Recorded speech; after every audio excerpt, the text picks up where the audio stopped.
주시고 은혜 베푸시고 평강 주시고.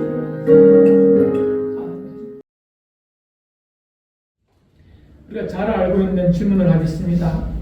인생의 가장 중요한 목적이 무엇입니까? 제일 되는 우리 인생의 가장 가치 있는 것이 무엇입니까? 라고 물으면 무엇이라 대답할까요? 소위의 문답에 묻죠. 1문에 인생의 제일 되는 목적이 무엇입니까? 소위의 문답이라는 것은 신앙의 첫 시작할 때에 육체적으로 어린 아이들도 있지만 신앙의 첫 관문, 첫 발걸음을 내딛는 자들에게 가르치는 교리서가 있는데 그것을 소교리 문답이라고 말하는데 그 첫 번째 질문이 인생의 제일 된 목적이 무엇입니까? 라고 묻습니다. 그에 대한 답이 이겁니다. 하나님을 영화롭게 하며 영원토록 그를 즐거워하는 것입니다. 라고 말합니다. 맞습니다. 어차피 이것은 신앙생활의 전부라고 말해도 과언이 아닙니다. 나의 존재가 이유가 무엇일까? 내가 왜 살까? 인생 사는 것이 뭘까? 하나님을 믿고 사는 것이 뭘까? 그분을 영화롭게 하고 그분 때문에 내 인생이 영원토록 즐거워하는 것, 그것이 바로 인생의 참된 목적입니다. 이런 목적대로 사는 여러분 되기를 바랍니다. 이 하나님을 영화롭게 한다, 그분께 합당한 영광을 올려드린다, 참으로 중요하지만 쉬되지 않는 것이 또 이 질문에 대한 답입니다. 우리가 잘 알고 있는 주기도는 마태복음 6장 9절 이하에 나와 있는데 이렇게 시작합니다. 하늘에 계신 우리 아버지여, 이름이 거룩히 여김을 받으시오며 나라가 임하옵시며, 이렇게 시작합니다. 주님께서 우리에게 가르쳐주신 기도의 모범이죠. 하늘에 계신 아버지의 이름이 거룩히 여김을 받으시오며 나라가 임하옵시며, 하나님의 나라가 임한다는 것은 바로 아버지의 이름이 거룩히 여김을 받는다, 아버지의 이름에 합당한 영광을 받으시는 곳, 그곳이 무엇이라? 하나님의 나라입니다. 우리는 하나님의 백성입니다. 우리가 사는 곳이 하나님의 나라이어야 합니다. 그것이 하나님의 나라가 맞다면 그곳에서 하나님의 이름에 합당한 영광을 받으시는 곳이 되면 그곳은 하나님의 나라가 됩니다. 큰 궁궐이나 호텔이나 화려한 것이 하나님의 나라의 모습이 아니라 하나님의 이름이 영광을 받으신다면 그것이 베들레헴 조그마한 말 구유 안에 누이신 예수 그리스도의 몸이라 할지라도 그것이 무엇이라? 하나님의 나라입니다. 교회는 하나님의 나라의 축소판이고 모델하우스입니다. 크다고 화려하다고 교회가 아름다운 것이 아니라 예수 그리스도는 오셨을 때, 이 땅에 인간의 몸으로 오셨을 때 어디에 누이셨냐면 성전에 누이신 것도 아니라, 예루살렘 성전에 누이신 것도 아니라, 왕궁에 누이신 것도 아니라 어디라고요? 저 베들레헴 말 키우는 마구간에 있는 말 밥그릇 안에 누이셨습니다. 성경 이것을 너희가 하나님의 음성을 알기 위하여, 이것이 뭐라? 말 위에 누이신 자가 바로 구원자라는 것을 보여주신 증거라고 말합니다. 우리는 이 부분에 대해서 깊이 묵상해야 됩니다. 그리스도의 몸이 교회인데 교회가 있어야 될 것은 화려한 성전도 아니고 왕궁도 아닙니다. 왜 주님은 그것을 우리에게 보여주셨죠? 말구에 누이셨죠? 하나님의 나라는 외행이 아니라, 손으로 지으신 그런 무엇이 아니라 그리스도 예수가 계시고 그분이 함께 하시는 것이 바로 성전이요, 그것이 바로 하나님의 나라요 왕궁으로 우리에게 가르치시는 것입니다. 우리 지금 공동체가 그런 교회 되기를 바랍니다. 그런 그리스도의 몸이 되기를 바랍니다. 그것이 바로 하나님의 나라입니다. 하나님의 나라에 사는 사람은 하나님의 영광이 이름이 거룩히 힘을 받도록 살아내는 삶의 자리를 구현해 가는 사람이, 만들어 가는 사람이 하나님의 백성입니다. 목사가 하나님의 백성이 아니라 내가 쓴 자리에서 그것이 하나님의 나라가 되도록 만들어내는 것, 그것이 그리스도인의 모습이요, 하나님의 자녀의 모습이요, 기도대로 사는 참된 그리스도인의 모습인 것입니다. 그렇게 살기를 소원해 봅니다. 오늘 함께 묵상할 말씀은 하나님의 언약을 버리고 하나님의 말씀을 버리고 우상을 섬기다가 결국 멸망에 이른 구약의 이스라엘 백성에 대한 말씀입니다. 그들이 하나님의 말씀을 버림으로 하나님의 공의와 정의는 다 내팽개쳐 버리고 우상 숭배하며 자기 사랑에 빠져 우상만 섬기다가 탐심의 백성으로 살다가 결국 하나님의 아버지의 진노의 직접으로 그들이 그 땅에서 탈려서 저 바벨론이라는 나라로 포로로 다 잡혀가 버립니다. 그것이 다니엘의 배경입니다. 다니엘서의 배경입니다. 다니엘은 가장 먼저 바벨론으로 포로로 잡혀갑니다. 포로로 3번 잡혀가요. 첫 번째 다니엘이 잡혀가고 두 번째 에스겔이 잡혀갑니다. 세 번째 기원전 586년에 예루살렘 성전은 불타고 왕 시드기야는 눈이 빼인 채로 이렇게 묶여서 바벨론으로 끌려감으로 말미암아 육체적인 이스라엘의 그 땅에서 다 멸망해 버리죠. 나라를 멸망해 버립니다. 첫 번째 바벨론으로 잡혀갔던 이 다니엘이 이제 그곳에서 포로로 잡혀갔던 그 바벨론이라는 곳에서 하나님의 음성을 듣고 그곳에서도 하나님은 하나님이시다. 하나님이 통치하신다는 것을 증언한 것이 바로 이 다니엘입니다. 다니엘의 뜻이 뭐냐? 다니엘이라는 말은 통치하신다, 심판하신다는 말이고 엘은 하나님이에요. 하나님이 하신다, 통치하신다, 심판하신다. 다니엘에서는 그것을 증거하는 것입니다. 전반부 6장까지는 하나님께서 그 땅에 그 바벨론 땅에서도 하나님은 하나님이시다. 하나님 스스로 영광 받으시고 통치하시는 만왕의 왕이시다라는 것을 증언하는 것이 1장부터 6장이고 7장부터 끝까지는 이제 통치하신 하나님께서 이 모든 인류 역사를 어떻게 만들어 가시는가에 대한 환상과 묵시가 7장부터 뒤에 끝까지 나와 있습니다. 오늘 전반부 1장에서 6장까지 즉 하나님께서 통치하신다.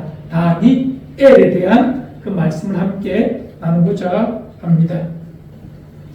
그런데 다니엘이 잡혀간 곳이 바벨론이라는 나라예요.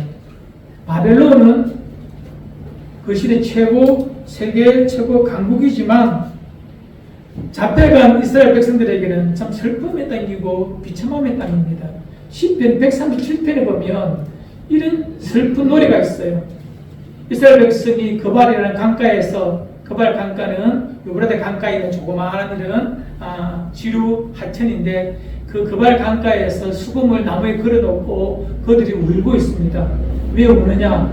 지나가는 바벨론 사람들이 갈대 사람 이렇게 말합니다. 너 유대인들 노래 잘하고 찬양 잘하잖아. 한번 불러봐라 이렇게 말합니다. 이 우리들을 위해서 한번 읊조려봐라, 노래해봐라 이 말입니다. 그러니 이 찬양하던 사람들, 특히 레위 지파들에게 찬양하던 사람들이 마음에 쏙이 쓰립니다. 하나님을 찬양하는 내 입술이, 내 마음이 어찌 저 이방인들을 즐겁게 하기 위하여 그런 노래를 부르겠느냐. 그들의 억장이 무너진다는 것입니다. 슬프다는 것입니다. 내 입술은, 내 마음은, 내 손은 찬양하면서 잊지 않았지만 찬양할 수 있는 우리의 형편을 한탄하면서 기록한 시편이 시편 137편이에요. 그 백성들 얼마나 비참하겠습니까? 얼마나 억울하겠습니까? 기가 차겠습니까? 우리는 하나님의 백성인데 이게 뭐냐? 그래서 바벨론에 사는 이스라엘 백성들, 유대인들은 참으로 비참합니다. 그런데 꼭 기억해야 될 것은 그곳에 잡혀갔지만 그래서 그곳에서 비참하게 노예를 살면서 영세적으로 살고 비참하게 살고 그렇게 비관적으로 살라고 말한 것이 아니라 하나님은 함께 바벨론으로 포로로 잡혀가는 자들을 위하여 예레미야를 통하여 이렇게 말합니다. 너희들이 바벨론으로 잡혀가더라도 어떻게 살아야 된다? 그곳에서 염세적으로 비관하며 낙심하며 살 것이 아니라 이렇게 살라고 예레미야 29장 4절에 이렇게 기록합니다. 읽어드리겠습니다. 그곳에서 집을 짓고 텃밭을 만들고 그 땅에서 난 열매를 먹으며 살아라.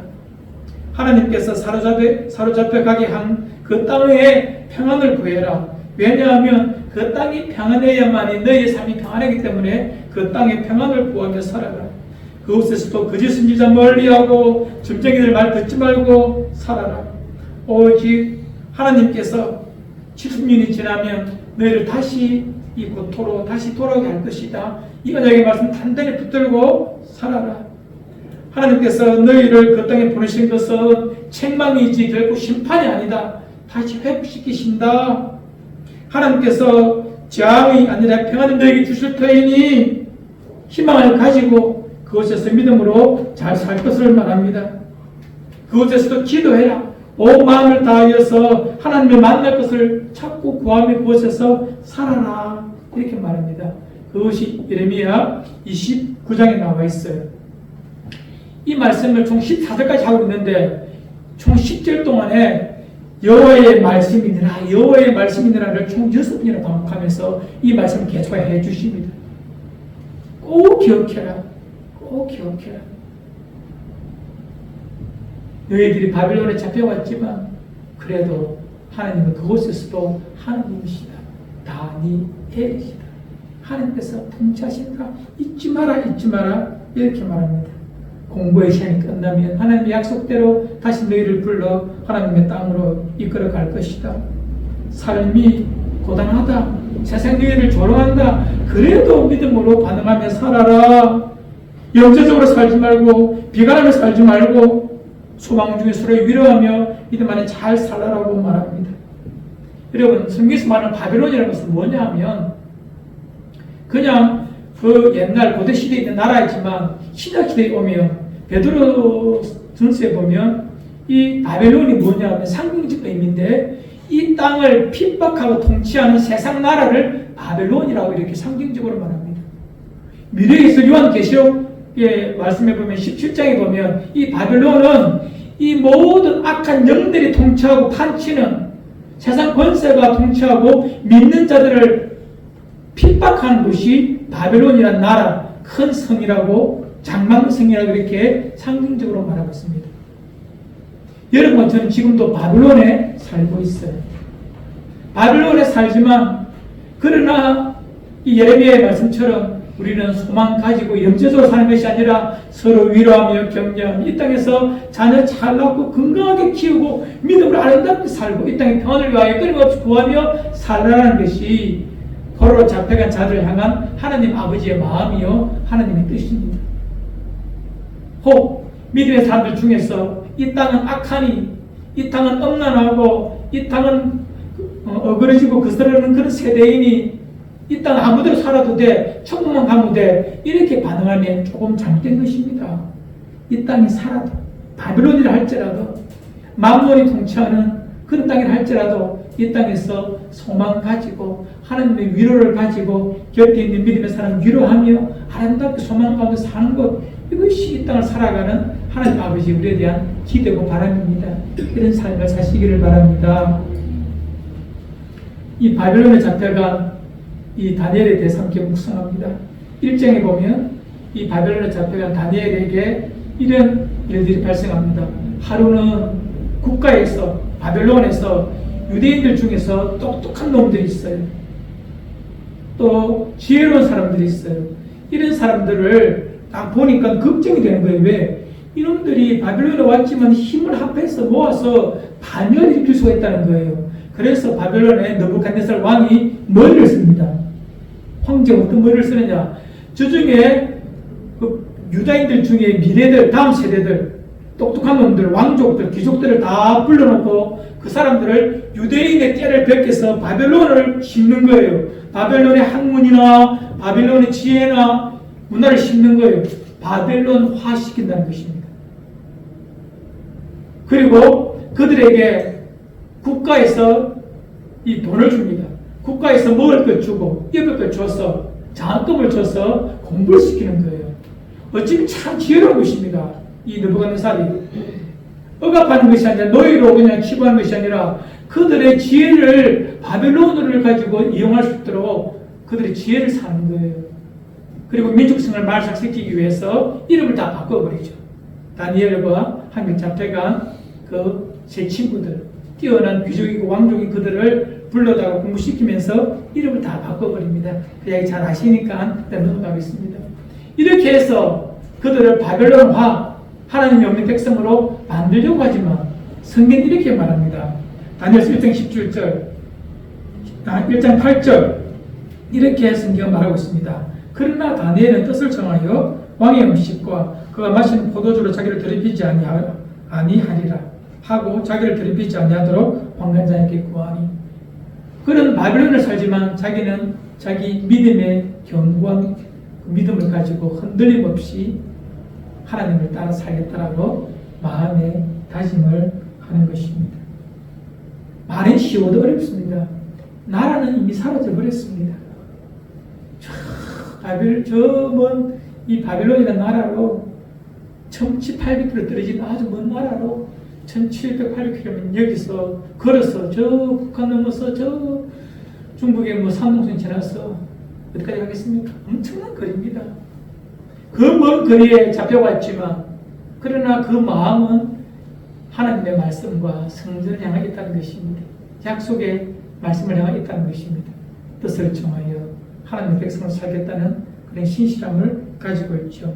이에 하나님께서 다니엘서 17절에 하나님 이 네 소년에게 학문을 주시고 모든 서적을 깨닫게 하시고 지혜를 주셨으니 다니엘은 또 모든 환상과 꿈을 깨달아 알더라. 하나님께서 각별한 은혜로 그들을 아름답게 만들어 가셨다는 그런 말씀입니다. 얼마나 잘 알고 있기에 우리 함께 이렇게 빨리 지나가겠습니다. 결국 이 사람들은 이 다니엘과 세 친구는 바벨론에서 이제 공무원이 됩니다. 공무원이 돼요. 집안을 다스리는 공무원이 되는데, 그런데 들려오는 소식이 안 좋은 소식입니다. 나라가 우리가 포로로 잡혀올 때는 그래도 왕도 있었고 성전도 있었는데 들려오는 소식이 뭐라? 성전은 다 불타서 사라져버리고 왕은 눈이 빼인 채 지금 끌려오고 있다는 소식을 듣게 됩니다. 이제 절망감 있어야 될 그 다니엘과 그의 친구들은 아닙니다. 변함이 없습니다. 하나님을 향한 신뢰가 변함이 없다는 것입니다. 하나님은 그들에게 특별한 은사를 주셨고 결국 그 왕 느부갓네살 꿈을 해모함으로 말미암아 하나님께서 다니엘의 탁월함을 모든 사람 속에 이렇게 덜추어냅니다. 이 말씀 알기 때문에 간단히 넘어갑니다. 중요한 것은 이 일을 통해 하나님께서 하시고자 하신 의도가 있습니다. 뭐냐면 이 바벨론도 내가 즉 하나님이 통치하는 곳이라는 것을 드러내고 싶으셨어요. 하나님이 기뻐하는 것은 바벨론에 살지만 하나님을 전적으로 신뢰하는 그들을 통하여 하나님의 이름이 영광을 받으시도록 하나님 하시겠다는 것입니다. 누구를 통하여서? 하나님을 전적으로 신뢰하는 자들을 통하여서. 하나님 다니엘을 통하여서 그렇게 하시겠다는 거예요. 세상에 물들지 아니하고 하나님의 전적 신뢰를 가지고 사는 그들을 통하여서 하나님께서 이 땅을 통치하신다, 다니엘이라는 것을 보여주시고자 하나님 다니엘을 통하여 그 땅에서 역사하시는 것입니다. 다니엘이 그에 또한 그 세 친구가 하나의 사건이 있죠. 하나님께서 다니엘을 통하여 꿈을 꾸게 꿈을 해석하는 능력을 주셨어요. 이 느부갓네살 왕이 그 꿈을 해석을 듣고 자기의 나라에 자기의 권세에 영원한 것을 위하여서 금신상을 만듭니다. 그리고 금신상을 만들어 놓고 모든 사람들을 전 바벨론에 있는 모든 사람들을 다 불러 모읍니다. 공무원들 다 불러 모읍니다. 그리고 한날 다 불러 모아놓고 음악을 연주하게 하고 그 음악이 연주될 때 모든 사람이 자기가 만든 금신상에 절하도록 하죠. 그런데 그 아이에 되어서 절을 하는데 이 낙성식을 하는데 많은 사람들이 다 엎드려 절하는데 절하지 아니하는 세 사람이 있지 않습니까? 우리 잘 알고 있는 다니엘의 세 친구 말입니다. 바벨론 이름으로 사드락, 메삭, 아벤노고. 이 사람들이 절을 안 하는 거예요. 이에 대노한 이 느부갓네살 왕이 이 세 사람을 불러놓고 별로 사랑했거든. 이 세 사람을요. 탁월했기 때문에 다시 기회를 주겠다. 다시 음악이 나오거든 절하라 말합니다. 이에 이 세 친구가 이렇게 말하지 않습니까? 다니엘 3장 16절 18절을 읽어드리죠. 사드락, 메삭, 아벤노고가 왕에게 대답하이르되 느부갓네살이여 우리가 이 일에 대하여 왕께 대답할 필요가 없나이다. 왕이여 우리가 섬기는 하나님이 계시다면 우리를 맹렬히 타는 풍문불 가운데서 능히 건지시겠고 왕의 손에서도 건져내시리이다. 그리 아니하실지라도 그렇게 하지 아니하실지라도 왕이여 우리가 왕의 신들을 섬기지도 아니하고 왕이 세우신 금신상에게 절하지도 아니할 줄을 아옵소서. 이것이 전적으로 하나님 신뢰하는 자들의 입에서 나오는 신앙의 고백입니다. 우리 하나님 살아계시기 때문에 우리를 구원해 줄 것입니다. 혹 하나님의 승리가 잘못이 있어 우리가 죽을지언정, 우리 다 죽을지언정 우리 그렇게 잘할 수 없습니다라고 말합니다. 하나님은 이들을 통하여서 그들을 불에 던져 풀에 넣습니다. 그런 하나님께서 그들이 살아있음을 보게 됩니다. 알게 됩니다. 그들을 구원을 내고 하나님은 이 느부갓네살 왕 입에서 무엇이라고 말하게 하십니까? 우리 3장 28절 함께 읽읍시다. 시작. 느부갓네살이 말하되 사드락과 메삭과 아벳느고의 하나님을 찬송할지로다. 그가 그의 천사를 보내사 자기를 의뢰하고 그들의 몸을 바쳐 왕의 명령을 거역하고 그 하나님 밖에는 다른 신을 섬기지 아니하며 그에게 절하지 아니한 종들을 구원하셨소이다. 누가 지금 그 고백하죠? 느부갓네살 왕, 바벨론 왕이 고백하는 것입니다. 하나님 없이 자기가 이 세상의 주인인 줄 알았더니 느부갓네살 왕이 이 세 사람의 모습과 그들을 살려내시고 그 풍로 가운데 지켜내신 그 하나님을 보는 순간 이 느부갓네살 왕이 참으로 너희가 섬기는 하나님 살아계시구나라고 그렇게 정확히 하시는 거예요.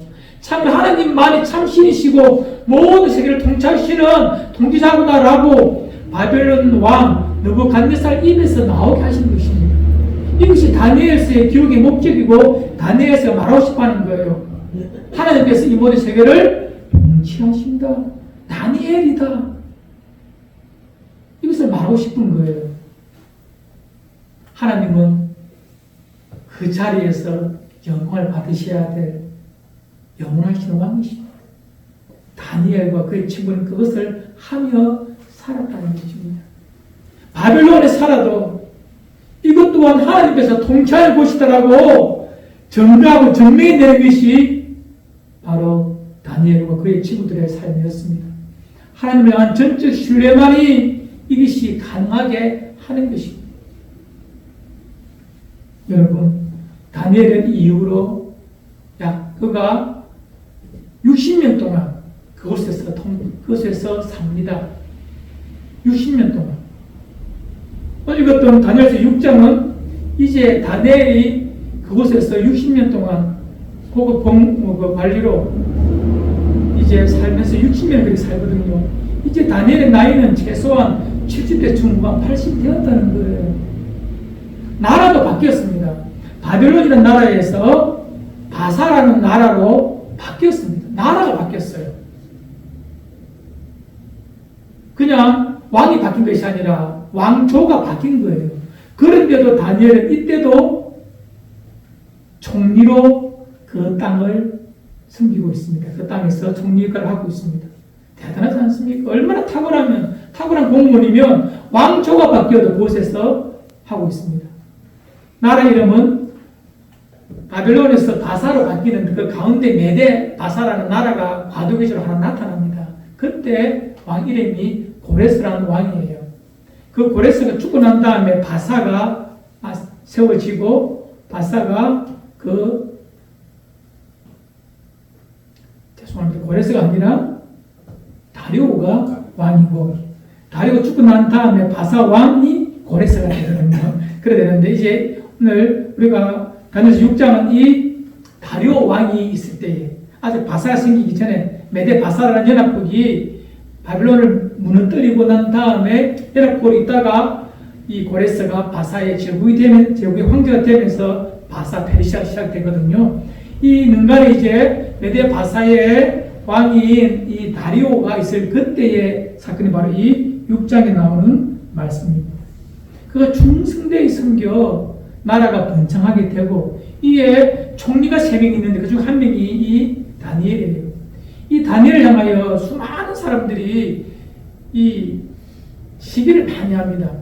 유대인 주제에 어떻게 60년 동안 이 나라를 다스리느냐, 총리를 해놓느냐, 절대 시기가 많은 거예요. 어떻게 하면 저 다니엘을 잡아뜨릴까라는 그런 관계가 많을 그때에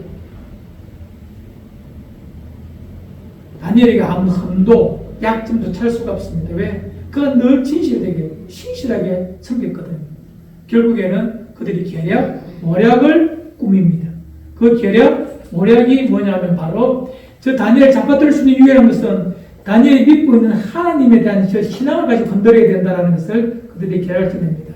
이에 이 두 총리와 대신들이 왕을 찾아갑니다.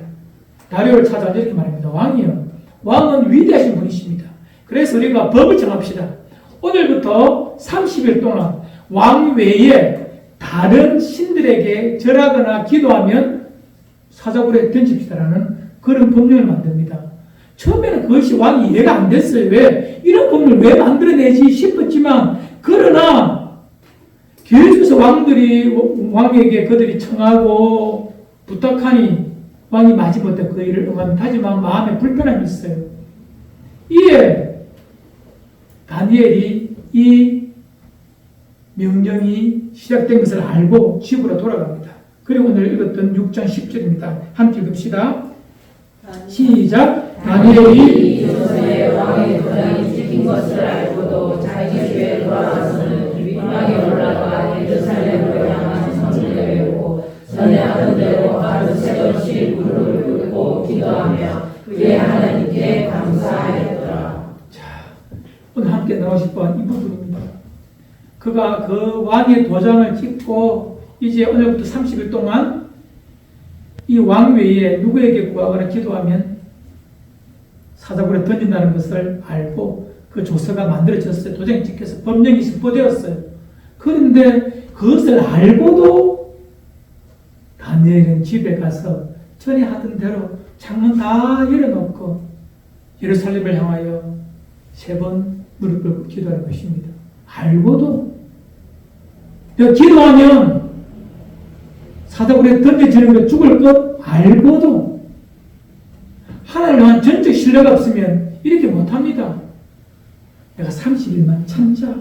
이 법령 30일이면 과도기적인 법령이라 30일만 넘어가면 끝나. 근데 더 잘생긴 못해. 우리 30일만 내가 기도하지 말자. 이렇게 할 수도 있고요. 아니면 오늘 그냥 문 닫고 하자. 왜? 하나님 그냥 다 아신다. 문 닫고 기도해도 돼. 그냥 문 닫고 저 예루살렘을 향하여 기도하면 돼.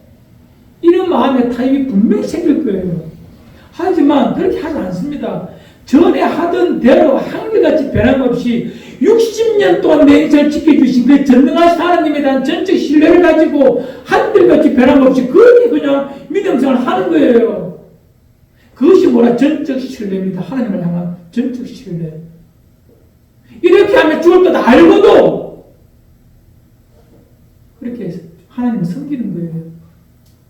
하나님은 그 신뢰를 통하여 그 땅에서 하나님이 누구신지를 드러내고 싶어 하시는 것입니다. 이런 사람을 통하여 하나님은 하나님이 어떤 분이심을 그에게 보여주시고 그가 선 자리에서 하나님의 나라를 만들어내시고 하나님의 영광을 받으신다는 것입니다. 우리는 쉽게 타협해버립니다. 너무 쉽게 타협해버립니다. 내 마음속에 하나님을 작게 만들어버려요.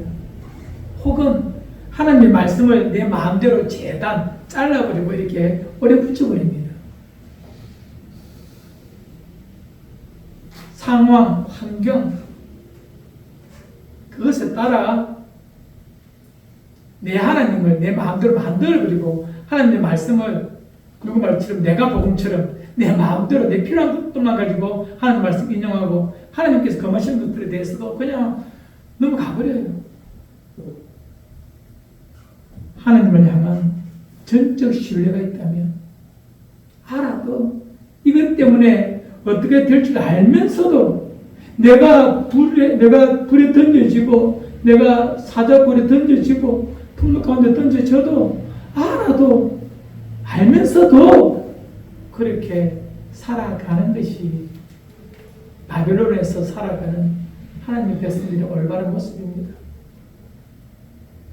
사람 좋으라고 사람 편하라고 얼마나 많이 하나님의 말씀이 변질되고 곡해되고 재단되었습니까? 그 백성이 그래 살았기 때문에 멸망하고 바벨론으로 끌려갔는데도 그것을 알았던 다니엘과 그들의 믿음의 친구들은 그곳에서도 이제 다니엘 하나님의 통치하심을 선포하기 위해서 알고도 그렇게 살아내는 것입니다. 이에 그 왕이 다니엘을 사자굴에 던졌지만 마음이 조마조마해요. 저 신실한 사람, 멋있는 사람이 죽으니 마음이 얼마나 불편하겠습니까? 이에 왕이 잠도 자지 않고 뜬 눈으로 밤을 샙니다. 그리고 아침 일찍 일어나서 다니엘이 던져진 그 사자굴에 가서 묻습니다. 살아계신 하나님의 종 다니엘아, 내가 항상 섬기는 내 하나님이 사자들에게서 너를 능히 구원하였느냐라고 묻습니다. 이에 다니엘이 왕께 아뢰되 왕은 만수무강하옵소서. 나의 하나님이 이미 그의 천사들을 보내어 사자들의 입을 봉하였으므로 사자들이 나를 상해하지 못하였사오니 이는 나의 무죄함이 그 앞에 명백하오며 또 왕이여 나는 왕에게도 해를 끼치지 아니하였나이다 하니라. 하나님 앞에 그의 마음을 고백하고 또 왕에게 나의 무죄를 다 말합니다. 이에 6장 25절에서 27절 이렇게 고백합니다. 이것은 다리오의 고백입니다. 이방인 왕의 고백입니다. 함께 읽읍시다. 시작. 이에 다리오 왕이 온 땅에 있는 모든 백성과 나라들과 언어가 다른 모든 사람들에게 속죄를 내리되 나아가되 너에게 큰 평강이 있으리라. 제가 읽을게요. 내가 이제 조서를 내리노라. 내 나라 관할 아래에 있는 사람들은 다 다니엘의 하나님 앞에서 떨며 두려워할지니 그는 살아계시는 하나님이시요 영원히 변하지 아니하는 이시며 그의 나라는 멸망하지 아니할 것이요 그의 권세는 무궁할 것이며 함께합시다. 그는 온도하시며 완전하기도 하시며 하늘에서든지 땅에서든지 이적과 기사를 행하시는 이로서 다니엘을 구원하여 사자의 입에서 벗어나게 하셨습니다 하였더라. 아멘. 이것이 누구의 입에서 나왔다고요? 다리오 왕의 입에서 나왔다는 거예요.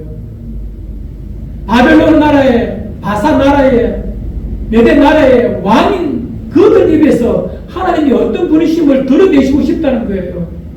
하나님이 전적으로 하나님을 신뢰하는 자들을 통하여서 하나님께서 그 땅을 통치하시는 분이심을 드러내어 영광을 받으신다는 것입니다. 예루살렘이 아니라 바벨론이라는 그 포로로 잡힌 그 땅에서 말입니다. 여호와 삼마라는 말을 아십니까? 하나님이 그곳에 계시다. 하나님이 그때도 계시다는 말이 여호와 삼마라는 말이에요. 바벨론에서 포로로 잡혀간 그곳에서도 하나님은 여호와 삼마, 그곳에서도 하나님은 하나님이시라는 것을 증언하여 내십니다. 누구를 통하여? 하나님을 전적으로 신뢰하는 자들을 통하여. 풀무에 던져질 줄 알고도, 사자굴에 던져질 줄 알고도, 그래도 뜻을 쓰는 그들의 마음이 변함없이 언약의 약속의 말씀을 붙잡고 그들은 이겨내며 믿음을 지켜내었던 것입니다. 여러분, 성전은 무너졌고 나라는 사라져도 하나님의 언약은 영원함을 다니엘은 알았습니다.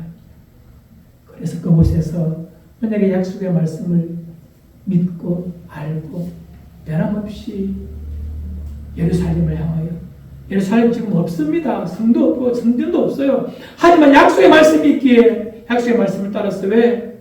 열왕기상 8장의 말씀처럼 성전을 짓고 난 다음에 솔로몬이 말하잖아요. 하나님, 이 백성이 하나님을 버리고 우상을 섬기다가 포로로 잡혀가 저 이방 나라에서 있다 할지라도 그곳에서 이 성전을 향하여 기도하거든 들으시고 그 백성을 다시 이 땅에 돌아오게 하옵소서라고 말씀하셨던 것처럼 그 언약을 다니엘은 알았거든요.